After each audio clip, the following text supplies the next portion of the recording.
நியாய விலைக் கடைகளில் பாக்கெட்டுகளில் அடைத்து பொருட்களை விநியோகம் செய்ய திட்டமிடப்பட்டிருக்கிறது. விவரங்களை வழங்குவதற்காக செய்தியாளர் கண்ணன் இணைகிறார். விவரங்கள் கண்ணன்.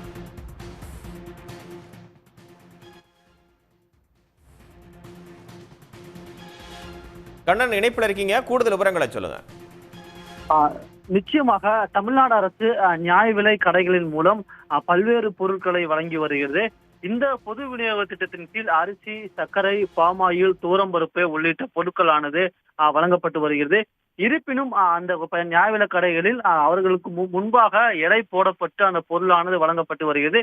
இருப்பினும் நீண்ட காலமாக ரேஷன் பொருட்களில் எடை குறைவாக வழங்கப்படுகிறது என்ற குற்றச்சாட்டுகிறது.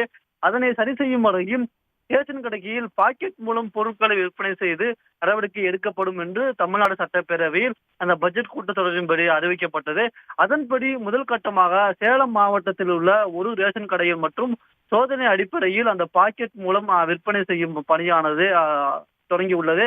இதனை மேலும் அதிகரிக்கும் வகையில் தொகுதிக்கு ஒரு ரேஷன் கடை என தேர்வு செய்யப்பட்டு அந்த ரேஷன் கடையில் சோதனை அடிப்படையில் பாக்கெட் மூலம் அந்த அரிசி, சர்க்கரை, தூரம்பருப்பு உள்ளிட்ட பொருட்களை விற்பனை செய்ய தமிழ்நாடு அரசானது முடிவு செய்துள்ளது.